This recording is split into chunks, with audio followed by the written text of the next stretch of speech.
जेठानी का घर उजाड़ने वाली निकली शहर की देवरानी। बेचारे नीरज दिन भर काम करके बहुत थक जाते होंगे। आज उनके पैर दबाने के साथ साथ उनके पैर की मालिश भी कर देती हूँ। इससे उनकी सारी थकान दूर हो जाएगी। गांव के एक मिडिल क्लास परिवार की बड़ी बहू नीलम रात में सो रहे अपने पति नीरज के पांव में तेल लगाकर धीरे धीरे मालिश कर रही होती है।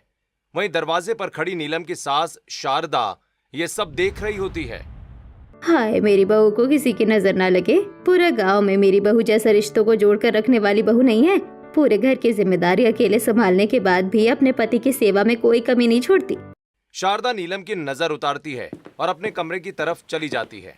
और अगले दिन सुबह 5 बजे नहाकर नीलम अपने ससुराल के आंगन में लगे तुलसी के पौधे में जल चढ़ाती है। फिर सूर्य देवता को नमस्कार करती है। हे तुलसी मैया, हे सूर्य देव, मेरे पूरे परिवार पर अपनी कृपा बनाए रखना। मेरे घर को कभी उजड़ने मत देना। अपने घर वालों के लिए प्रार्थना कर नीलम घर की रसोई में आती है।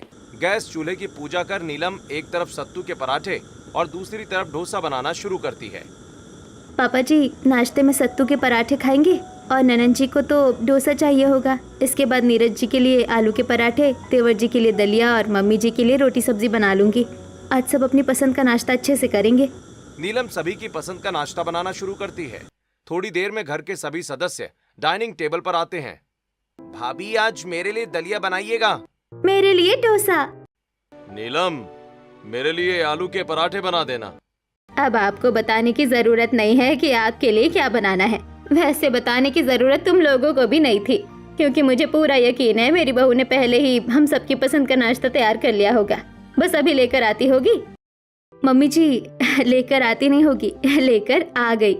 सबकी पसंद का नाश्ता तैयार है। ये ननन जी के डोसे, ये पापा जी के सत्तू के पराठे, आपके लिए रोटी सब्जी, ये देवर जी का दलिया और ये नीरज के आलू के पराठे। हाथों में खाने के बर्तन के ऊपर बर्तन सजाई नीलम रसोई से बाहर निकलती है और डाइनिंग टेबल पर सभी को खाना परोसती है। बहू तू कैसे समझ जाती है कि आज तेरे ससुराल वाले क्या खाने वाले हैं? पापा जी कल रात मैंने आप सबके लिए थोड़ा ज्यादा तेल मसाले वाला खाना बनाया था और आप सबने बड़े स्वाद से खाया भी था। तभी मैं समझ गई थी कि आज सबका मन हल्का नाश्ता खाने का होगा। इसलिए आपके लिए सत्तू के पराठे, ननन जी के लिए डोसा, देवर जी के लिए दलिया, मम्मी जी के लिए रोटी सब्जी और इनके लिए आलू के पराठे बना दिए, क्योंकि ये तो पराठों के बिना मानेंगे नहीं। भाभी आपकी कैलकुलेशन बिल्कुल परफेक्ट है। जैसे आपकी और भैया की जोड़ी परफेक्ट है ना, बिल्कुल वैसे। बस दलिया में थोड़ा सा पनीर भी डाल देती तो मजा ही आ जाता। अपने देवर की बात मत सुन बहू। जब तेरी देवरानी आएगी ना, तब देखना कैसे इसकी फरमाइश करने की आदत होठों में ही दम तोड़ देगी। ऐसा नहीं होगा शारदा।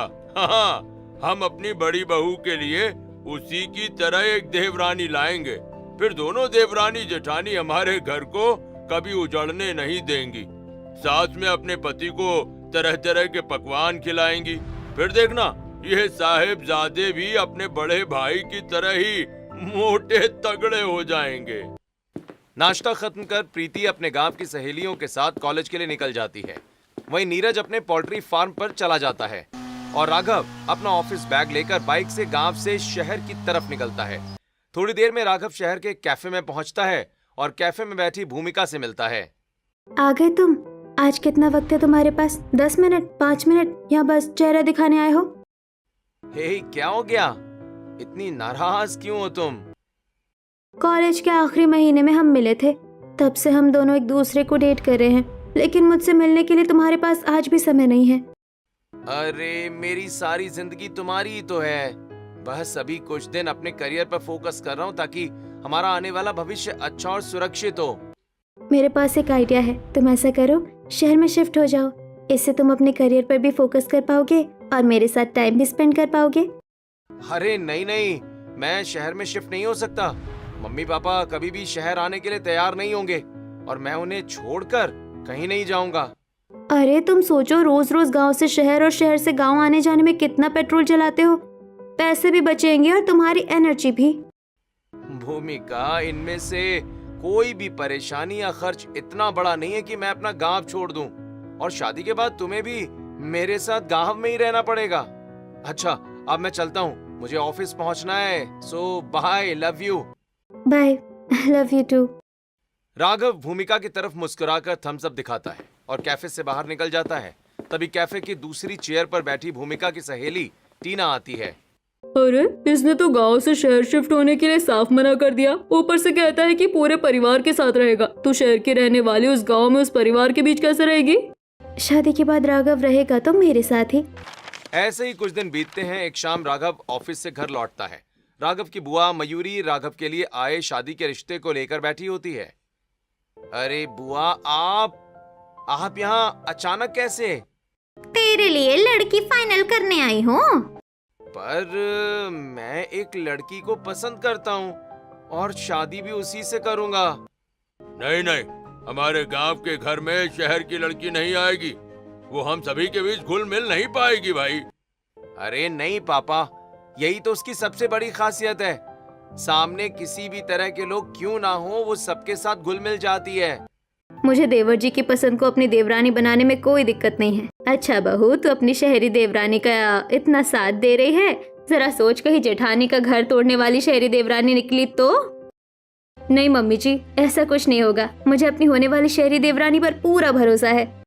मम्मी पापा, जब इसने लड़की पसंद करी ली है तो एक बार चलकर देख लेते हैं। अगर पसंद आई तब शादी करवाइएगा, वरना फिर कोई कुछ नहीं बोलेगा। घरवाले भूमिका से मिलने के लिए राजी हो जाते हैं। अगले रविवार पूरा परिवार शहर में भूमिका के घर पहुंचता है। सभी की रजामंदी से राघव और भूमिका की शादी तय हो जाती है। शादी की तारीख निकाली जाती है और तय तारीख पर धूमधाम से राघव और भूमिका की शादी हो जाती है। और भूमिका गांव में अपने ससुराल के दरवाजे पर पहुंचती है। दरवाजा सुंदर फूलों से सजा होता है। भाभी, हमने तो सिर्फ घर पर फूल लगवाए थे, आपने तो पूरा दरवाजा ही इतना सुंदर सजा दिया।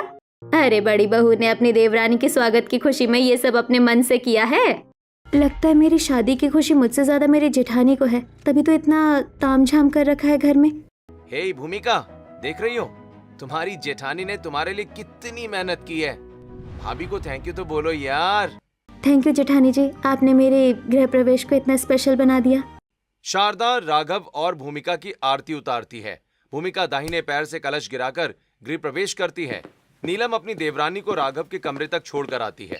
इसी तरह रात बीत जाती है। अगली सुबह शहर की देवरानी भूमिका तैयार होकर अपने कमरे से बाहर आती है। आ गई देवरानी जी, आपको पता है ना आज आपकी पहली रसोई की रस्म होगी। भाभी, मेरे लिए दही बड़े बनवाइएगा। और मेरे लिए पुलाव और पनीर की सब्जी। मैं पूरी और आलू दम खाऊंगी और शगुन के लिए कुछ मीठा, जो तेरी शहरी देवरानी बना सके। मेरी देवरानी जी सब कुछ बना सकती है, और अगर कहीं कोई दिक्कत हुई भी तो उसके लिए मैं तो हूँ ही। चलिए देवरानी जी, आपकी पहली रसोई की रस्म करते हैं। नीलम अपनी शहरी देवरानी भूमिका को लेकर रसोई में आती है और रसोई का सारा सामान दिखाने लगती है। ये गैस चूल्हा है, उसके नीचे सिलेंडर रखा है, बगल में सारे बर्तन हैं और ऊपर सभी मसाले रखे हुए हैं। आपको जो भी चाहिए सब यही मिल जाएगा। आई बड़ी, मुझसे पहली रसोई में खाना बनवाने वाली। मैं यहाँ सब्जियों में नमक डालने और रसोई में जलने नहीं आई हूँ। मैं इनका घर उजाड़कर अपने राघव के साथ रहने आई हूँ, और सबके सामने हामी तो इन्होंने भरी है, तो अब खाना भी यही बनाएंगी। देवरानी जी, आप समझ गई ना? अब जल्दी से सबकी पसंद का नाश्ता बना लीजिए। जेठानी जी, मुझे तो खाना बनाना ही नहीं आता। शहर में मैंने कभी खाना नहीं बनाया। ये क्या, आपने कभी खाना नहीं बनाया? ऐसी भी औरतें होती है क्या? खैर कोई बात नहीं, खाना बनाना कोई बड़ी बात नहीं है। मैं आपको बताते जाती हूँ, आप वैसे वैसे खाना बनाते जाइए। ठीक है जेठानी जी, बताइए क्या करना है। सबसे पहले एक बर्तन में 2 मुट्ठी आटा निकाल लीजिए और थोड़ा थोड़ा पानी डालकर उसे गूंद लीजिए। भूमिका एक बर्तन में 2 मुट्ठी आटा निकालती है और एक ही बार में जग का सारा पानी आटे में डाल देती है। जेठानी जी, ये आटा तो पूरा गीला हो गया। अरे देवरानी जी, एक बार में सारा पानी थोड़ी डालते हैं, थोड़ा थोड़ा पानी डालना होता है। ऐसा कीजिए, इसमें थोड़ा और आटा डाल दीजिए। जेठानी जी, मुझे कुछ समझ नहीं आ रहा। आप आटा गूंद दीजिए, मैं तब तक पनीर की सब्जी बना लेती हूँ, उसके बाद पूरियां तल दूंगी। शहर की चालाक देवरानी गांव की भोली भाली जेठानी से आटा गुथवा लेती है। नीलम पूड़ियां बेलती है। भूमिका गर्म तेल की कढ़ाई में जानबूझकर पूड़ी जोर से डालती है, जिससे गर्म तेल की कुछ बूंदें छिटककर नीलम के हाथों पर पड़ जाती हैं।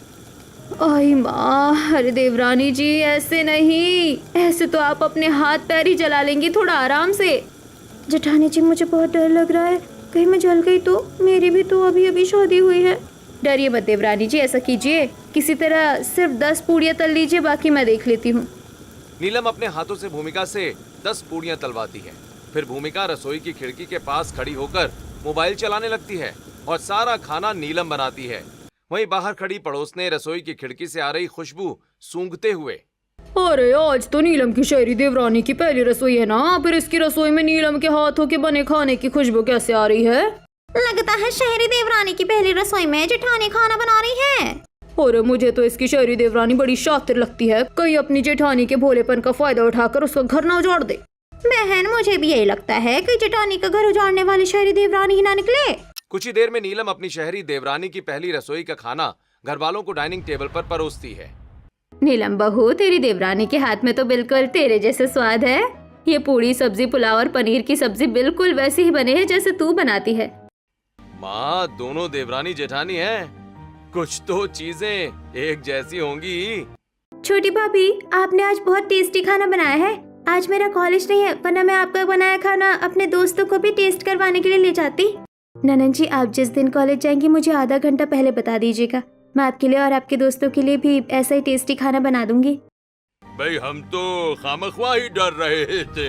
हमें तो हमारी बड़ी बहू की तरह घर को जोड़ कर रखने वाली छोटी बहू मिली है, घर उजाड़ने वाली नहीं। अपनी देवरानी की इज्जत बनाए रखने के लिए नीलम किसी को कुछ नहीं बताती है। इसी तरह शहरी देवरानी की पहली रसोई की रस्म पूरी हो जाती है। कुछ दिन बीत जाते हैं। एक दिन शारदा और भूमिका सब्जी मंडी से सब्जियां खरीदकर घर लौट रही होती हैं। तभी शारदा और भूमिका की मुलाकात कांति और शांति से हो जाती है। अरे शारदा बहन, अच्छा हुआ आप यहीं मिल गई, वरना कुछ दिनों से तो आपने घर से निकलना ही छोड़ दिया है। अरे दो बहुएं हैं, 2 बेटे बेटी और पति हैं। ये लोग मुझे हाथ पैर हिलाने ही नहीं देते। आज तो मैं खुद ही छोटी बहू को लेकर बाजार चली आई। अच्छा शारदा बहन, जरा ये तो बताओ, तुम्हारी बड़ी बहू की शहरी देवरानी कैसी है? मेरी छोटी बहू मेरे साथ ही है। मेरे बेटे ने खुद पसंद किया है। हमने तो बस शादी करवाई है। अभी तक तो अपने ससुराल में बहुत अच्छे से है, लेकिन जब तक जीवन है कोई ऊंच नीच ना आ जाए तब तक किसी के बारे में सही से पता नहीं चलता कि कौन कैसा है। बाकी अभी सब बहुत अच्छा है। घर चलो, तुम्हें अपनी छोटी बहू के हाथ का खाना खिलाती हूँ। मेरी छोटी बहू भी अच्छा खाना बनाती है। चलो, वैसे भी आज हम दोनों के पति शहर गए हैं। आई बड़ी सच्चाई की पुजारी। अब मैं देखती हूँ कि इस घर की इज्जत कब तक बनी रहती है। शारदा अपनी पड़ोसनों को अपने घर लेकर आती है और भूमिका को पड़ोसनों के लिए खाना बनाने रसोई में भेजती है। रसोई में आते ही भूमिका गैस सिलेंडर का नॉब खोलकर सिलेंडर की गैस जानबूझकर निकालने लगती है। अब देखना मैं कैसे इनकी बेइज्जती करूंगी। इन्होंने मेरी बेइज्जती की है ना, अब मैं इनका घर भी उजाड़ कर रहूंगी। गैस सिलेंडर से गैस निकालने के बाद भूमिका परेशान चेहरा बनाकर रसोई से बाहर निकलती है। तभी नीलम रसोई में आती है। क्या हुआ देवरानी जी, आप इतनी उदास क्यों हैं? आपको तो मैंने खाना बनाना सिखा दिया है ना? जेठानी जी, आपने खाना बनाना तो सिखा दिया, लेकिन गैस सिलेंडर खत्म हो गया है। क्या? गैस सिलेंडर कैसे खत्म हो सकता है? अभी तो उसमें करीब हफ्ते भर की गैस थी। बाहर पड़ोसनों के साथ कुछ मेहमान भी आए हैं। अब सबके लिए खाना कैसे बनेगा? मैं तो जा रही हूँ मम्मी जी को बताने। सभी पड़ोसनों और मेहमानों को वापस भेज दीजिए। दिमाग खराब हो गया है क्या आपका? चुपचाप रसोई में बैठिए, मैं कुछ करती हूँ। तब तक रसोई से बाहर मत निकलिए। नीलम तुरंत घर की छत पर जाती है। एक कोने में रखी 4 ईंटें और कुछ लकड़ियां उठाकर रसोई में लाती है। नीलम रसोई की खिड़की के पास 4 ईंटें जमाकर लकड़ियां जलाती है, पतीला चढ़ाती है और खाना बनाना शुरू कर देती है। ये देखिए देवरानी जी, खाना बनाने का इंतजाम हो गया। अब आप जल्दी जल्दी आटा गूंदिए। मैंने यहाँ सब्जी चढ़ा दी है, तब तक चावल भी तैयार कर लेते हैं। न चाहते हुए भी भूमिका को नीलम की मदद करनी पड़ती है। थोड़ी देर में खाना तैयार हो जाता है। भूमिका और नीलम पड़ोसनों और घर आए मेहमानों को खाना परोसती हैं और घर की इज्जत बचा लेती हैं। मुझे सबसे पहले जेठानी जी का घर उजाड़ना पड़ेगा, तभी मैं अपने पति के साथ अलग होकर आराम से रह पाऊंगी। अगले दिन सुबह भूमिका बैल्कनी में खड़ी अखबार पढ़ रही होती है। शारदा को बैल्कनी में आता देख भूमिका जानबूझकर जोर जोर से अखबार पढ़ने लगती है। सबके नजर में घर बसाने वाली जेठानी निकली घर उजाड़ने वाली। पूरे परिवार को रात में सुलाने के बाद सास के पांव दबाकर भरोसा जीतती रही और फिर अपने आशिक के साथ भाग गई। बहू, ये कैसी न्यूज़ पढ़ रही है तू? ये देखिए ना मम्मी जी, आजकल समाज में क्या क्या हो रहा है। किसी की बड़ी बहू बड़ा अच्छा बनने का ढोंग करती थी, रोज सास के पांव दबाती थी, पति की सेवा करती थी, लेकिन उसका अपने आशिक के साथ चक्कर चल रहा था। ये तो बिल्कुल मेरी बड़ी बहू जैसी थी, लेकिन मेरी बड़ी बहू ऐसी थोड़ी है। ऐसे ही रात होती है। हमेशा की तरह नीलम शारदा के कमरे में शारदा के पैर दबाने आती है। बड़ी बहू, तू रोज रोज मेरे पैर दबाने क्यों चली आती है? मम्मी जी, आप मेरी सास है, अब आपके पैर नहीं दबाऊंगी तो किसके पैर दबाऊंगी? बहू, आज मेरे पैरों में दर्द नहीं है, तू अपने कमरे में जा, मुझे नींद आ रही है। शारदा की बात मानकर नीलम अपने कमरे में जाकर सो जाती है। देर रात भूमिका घर के बाहर एक पेड़ के पास आती है और टेप रिकॉर्डर में बच्चे के रोने की आवाज चला देती है। बच्चे के रोने की आवाज सुनकर कच्ची नींद वाली नीलम की नींद खुल जाती है। ये बच्चों के रोने की आवाज थी क्या? शायद बाहर से आ रही थी। जरा देखकर आती हूँ, कहीं दरवाजे पर कोई बच्चा तो नहीं है। नीलम घर के मेन दरवाजे की तरफ बढ़ती है। उसी समय भूमिका पीछे के दरवाजे से घर के अंदर आकर शारदा के कमरे में रखा फ्लावर पॉट गिरा देती है, जिससे शारदा की नींद खुल जाती है। अरे, फ्लावर पॉट गिरा क्या? मैं तो डर ही गई थी।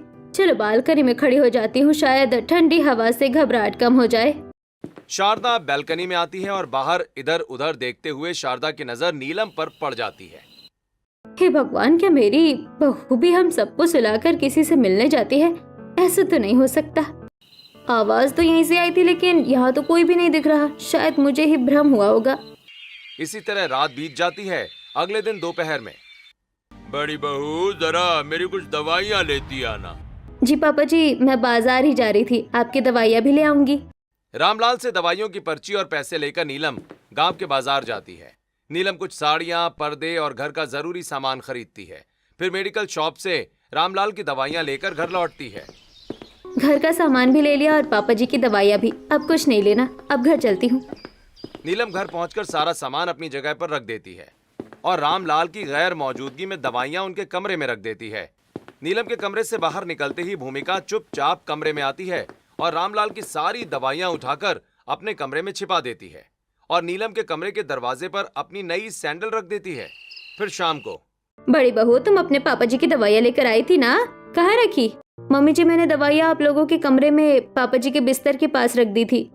बहू, वहाँ तो दवाइयाँ है ही नहीं। जेठानी जी, आप दवाइयाँ लेकर आई थी ना? कहीं भूल तो नहीं गई थी? नीलम का काम कभी कच्चा नहीं होता। अगर नीलम कह रही है कि दवाइयां लाई है तो जरूर लाई होगी। हाँ, ठीक है ठीक है, तुम लोग बात का बतंगड़ मत बनाओ। बहू, जरा मुझे मेरी दवाइयाँ निकाल कर दे दो। मुझे मिल नहीं रही है, तुमने जहाँ रखी है वहीं से दे दो। नीलम रामलाल के कमरे में आती है और दवाइयां ढूंढने लगती है, लेकिन नीलम को दवाइयां कहीं मिलती ही नहीं। मैंने यही दवाइयाँ रखी थी पापा जी, मेरा यकीन कीजिए। जेठानी जी, मुझे तो लगता है आपने पैसे गिरा दिए होंगे या उन पैसों से कुछ और खरीद लिया होगा। अब बात छिपाने के लिए झूठ बोल रही हैं। बड़ी बहू, हमारे परिवार में किसी को मेरी दवाइयों से क्या दिक्कत होगी? अगर तुम दवाइयाँ लाना भूल गई हो या पैसे कहीं गिर गए हो या उन पैसों से कुछ और खरीद लिया हो तो साफ साफ बता दो ना। इस तरह बात छिपाने की कोई जरूरत नहीं है। नीलम, मुझे तुमसे ऐसी लापरवाही की उम्मीद नहीं थी। पापा, आप थोड़ी देर रुकिए, मैं अभी आपकी दवाइयाँ लेकर आता हूँ। भैया, आप रहने दीजिए, अभी तो आप काम से थक कर आए हैं। मैं दवाइयाँ लेकर आती हूँ। मुझे पता है पापा जी कौन कौन सी दवाइयाँ खाते हैं। भूमिका अपने कमरे में आती है, रामलाल की छिपाई हुई दवाइयाँ अपने पर्स में रखती है और पर्स लेकर घर से बाहर निकल जाती है। थोड़ी देर के बाद भूमिका वापस आती है और रामलाल को दवाइयाँ दे देती है। घर के सभी लोग भूमिका की तारीफ करने लगते हैं। रात हो जाती है, सभी अपने अपने कमरों में सोने चले जाते हैं। प्रीति अपने कमरे की तरफ जा रही होती है कि तभी नीलम के कमरे के बाहर रखी नई सैंडल पर प्रीति की नजर पड़ती है। अच्छा, तो ये बात है। भाभी को ये सैंडल पसंद थी, इसलिए पापा की दवाइयों के पैसों से भाभी ने सैंडल खरीद ली और हमें बताने से डर रही थी। खैर कोई बात नहीं, लेकिन भाभी से ऐसी उम्मीद नहीं थी। ऐसे ही कुछ दिन बीतते हैं। एक दिन नीलम बैल्कनी में पापड़ सुखा रही होती है। तभी प्रीति अपनी एक ड्रेस लेकर नीलम और भूमिका के पास आती है। बड़ी भाभी, ये ड्रेस मुझे थोड़ी बड़ी हो रही है, इसे जरा फिट कर दीजिए ना और धो भी दीजिएगा। मुझे इसे कॉलेज के एनुअल फंक्शन में पहनना है। ननन जी, ये ड्रेस मुझे दे दीजिए, मैं रात तक इसे फिट भी कर दूंगी और धो भी दूंगी। सारे काम निपटाकर नीलम अपने कमरे में आती है। नीलम प्रीति की ड्रेस सिलकर फिट करती है, फिर अपने हाथों से ड्रेस धोकर छत पर सूखने के लिए फैला देती है और नीचे चली आती है। थोड़ी देर के बाद भूमिका चुपचाप छत पर पहुंचती है।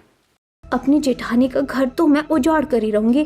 पहले सबके मन में जेठानी जी के लिए खटास पैदा करूंगी, फिर उसी खटास को दरार में बदल दूंगी। उसके बाद एक ही झटके में विश्वास की दीवार गिरेगी और पूरा घर उजड़ जाएगा। इतना कहकर भूमिका अपने पल्लू में छिपाई हुई कैंची निकालती है और प्रीति की ड्रेस को कतरन की तरह जगह जगह से काट देती है। और फिर अगले दिन प्रीति अपने कमरे में अपनी कटी फटी ड्रेस देखकर चिल्ला चिल्लाकर सभी को कमरे में इकट्ठा कर लेती है।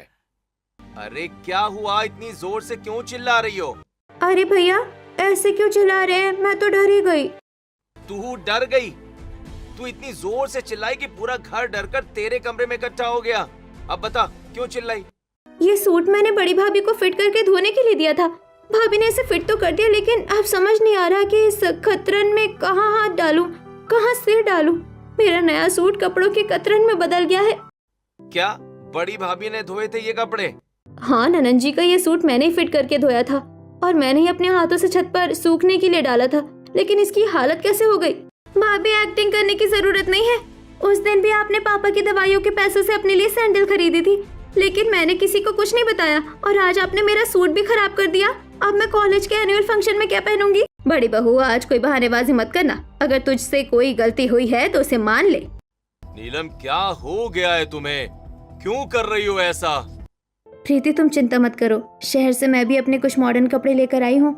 उनमें से जो तुम्हें पसंद आए वो पहन लेना। ननन जी की सूट कतरन कैसे बन गई? कहीं कोई जानबूझकर तो नहीं कर रहा, लेकिन अब मेरी बात पर यकीन कौन करेगा? ऐसे ही दिन बीत जाता है। अगले दिन दोपहर के समय नीलम रसोई में आती है। कल नीरज जी मुझसे बहुत नाराज हो गए थे, लेकिन मुझे पता है उन्हें कैसे मनाना है। आज उनके दोपहर के खाने के लिए अच्छे अच्छे पकवान बनाऊंगी। जैसे ही वो पहला निवाला खाएंगे, निवाले के साथ उनका गुस्सा भी गले के नीचे उतर जाएगा। उनके पसंद के आलू के पराठे, साथ में साग, दही बड़े और मीठे में जलेबी बना लेती हूँ। नीलम आलू के पराठे बनाती है और फिर साग, और इसी तरह दही बड़े और जलेबी बनाकर टिफिन में पैक करती है और एक रंगीन थैली में रखकर घर से निकल जाती है। नीलम गांव में थोड़ी दूर पहुंचती ही है कि तभी नीलम की तरह ही थैली ली एक बुरखे वाली औरत नीलम से टकरा जाती है और दोनों के थैले बदल जाते हैं। माफ कीजिएगा बहन जी, मैं थोड़ी हड़बड़ी में थी, इसलिए आपको धक्का लग गया। बुर्का पहने औरत बिना नीलम से कुछ बोले चुपचाप आगे बढ़ जाती है। अरे इन्होंने मुझसे कुछ कहा ही नहीं, कम से कम इतना तो कह देती। कोई बात नहीं, खैर मैं जल्दी से ये टिफिन नीरज जी को देकर आती हूँ। नीलम तुरंत पोल्ट्री फार्म पहुंचती है और वहां काम कर रहे एक लड़के को नीरज का टिफिन देकर वापस चली जाती है। थोड़ी देर के बाद नीरज अपने सभी दोस्तों के साथ खाना खाने बैठता है। नीरज टिफिन खोलता है, लेकिन उसमें स्वादिष्ट खाने की जगह सिर्फ रोटी और प्याज निकलते हैं। ये क्या, रोटी और प्याज? नीलम ने तो फोन पर कहा था कि वो मेरे लिए टेस्टी खाना भेज रही है, इसलिए मैंने अपने दोस्तों को भी बुला लिया था। भाई यही है तेरा स्वादिष्ट खाना? बड़ा महंगा खाना खाता है तू यार। भाभी तुझे ऐसा खाना खिलाती है? तभी तो तू इतना मोटा होता जा रहा है। हाँ। सबके हिस्से के ताने तू ही मारेगा क्या? अरे खाना है तो खा, वरना यहाँ से चला जा।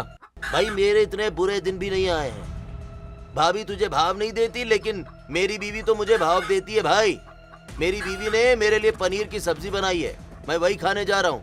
तू बैठकर ये प्याज और रोटी खा। दोस्तों की बातों से नीरज की आंखें गुस्से से लाल हो जाती हैं। नीरज गुस्से में टिफिन बंद करके रख देता है और फिर अपने काम में लग जाता है। तभी वही बुर्का पहने औरत वहां आती है, पोल्ट्री फार्म में रखा टिफिन चुपके से उठाती है, फिर अपना बुर्का हटाती है। बुर्के के पीछे कोई और नहीं बल्कि भूमिका होती है। मेरे होते हुए जेठानी जी अपने पति को खुश करे, ऐसा तो मैं कभी नहीं होने दूंगी। बड़ी चालाकी से मैंने उनके टिफिन बदल दिए, अब शाम को असली मजा आएगा। ऐसे ही शाम होती है, नीरज घर लौटता है और रसोई में काम कर रही नीलम के सामने टिफिन रखकर चला जाता है। नीलम टिफिन खोलती है, सारा खाना वैसे ही पड़ा होता है। ये क्या, इन्होंने मेरे हाथ का खाना भी नहीं खाया। ये मुझसे इतना नाराज हो गए हैं। अब मैं क्या करूं? अपने उजड़ते घर को कैसे बचाऊं? सब मुझसे नाराज हो गए हैं। ऐसे ही रात हो जाती है। सभी को खाना खिलाकर नीलम अपने कमरे में आती है, जहां नीरज नीलम से मुंह फेर कर सो जाता है। परेशान नीलम भी नीरज के बगल में लेट जाती है। देर रात अपने परिवार को उजड़ता देख शारदा की आंख खुल जाती है। शारदा टहलते हुए बालकनी में आती है, जहां पीछे एक पेड़ की ओट में किसी को खड़ा देखती है। पीछे से देखकर शारदा को लगता है कि वो नीलम है। चेहरा तो नहीं दिख रहा, पर ये तो शायद नीलम बहू की साड़ी है। नीलम बहू इतनी रात को पेड़ के पीछे किससे बातें कर रही है? हे भगवान, कहीं सच में नीलम बहू का कोई? नहीं। शारदा हैरान और परेशान होकर अपने कमरे में चली जाती है। तभी पेड़ की ओट से नीलम के कपड़े पहने भूमिका बाहर निकलती है। हो गया मेरा काम। अच्छा हुआ मैंने मम्मी जी को उठते देख लिया था और तुरंत ये प्लान भी बना लिया। अब तो कल जेठानी जी का इस घर में आखिरी दिन है। इनके घर छोड़ते ही मैं भी राघव के साथ अलग हो जाऊंगी। फिर ये बूढ़े बूढ़ी अकेले ही सब समझते रहें। ऐसे ही रात बीत जाती है। अगली सुबह भूमिका हॉल में आती है, जहां नीरज और नीलम अपना सामान लेकर खड़े होते हैं। मम्मी, आप सच में भैया भाभी को घर से निकाल रही हैं? मैं किसी को घर से नहीं निकाल रही हूँ। बड़ी बहू की हरकतें मुझे कुछ ठीक नहीं लग रही है, इसीलिए उसे उसके पति के साथ अलग रहने के लिए भेज रही हूँ। मैं नहीं चाहती कि बड़ी बहू की वजह से प्रीति पर या छोटी बहू पर कोई गलत असर पड़े। मम्मी जी, आपको जरूर कोई गलत फहमी हुई है। यकीन कीजिए, आपने मुझ पर जैसे आरोप लगाए हैं मैं वैसे बिल्कुल नहीं हूँ। चुप रहो नीलम, तुम कैसी हो और कैसी नहीं ये सच्चाई अब हम सबके सामने आ चुकी है। खुश रहो कि मैं तुम्हें तलाक नहीं दे रहा हूँ, सिर्फ परिवार से अलग हो रहा हूँ, वो भी सिर्फ तुम्हारी वजह से, वरना तुम्हें तो मैं गला घोंट कर मार देता। चलता हूँ माँ, माफ कर दीजिए, मेरी पत्नी ने आप लोगों को बहुत दुख दिया। मुझे तो लगा था थोड़ा ड्रामा होगा, मुझे भी 2-4 बातें करनी पड़ेगी, लेकिन यहाँ तो मेरे बिना मुंह खोले ही सारा काम हो गया। नीरज नीलम को लेकर घर से निकल जाता है। बाहर खड़ी पड़ोसनें आपस में फुसफुसाने लगती हैं। छोटी बहू, अब बड़ी बहू इस घर में रही नहीं, इसलिए आज से सुबह उठकर तुलसी में जल चढ़ाना, घर की साफ सफाई करना, खाना बनाना और घर के बाकी कामों की जिम्मेदारी तुम्हारी है। अब तुम ही इस घर की इकलौती बहू हो। हाँ हाँ मम्मी जी, क्यों नहीं। अगर जेठानी जी इस घर को संभाल सकती थी तो मैं भी इस घर को संभाल सकती हूँ। घर के सभी कामों की जिम्मेदारियां लेकर भूमिका रसोई में आती है। ये क्या बात हुई, इतने लोगों का खाना मैं अकेले बनाऊं, वो भी सबकी अलग अलग पसंद का। इन लोगों का दिमाग खराब हो गया है क्या?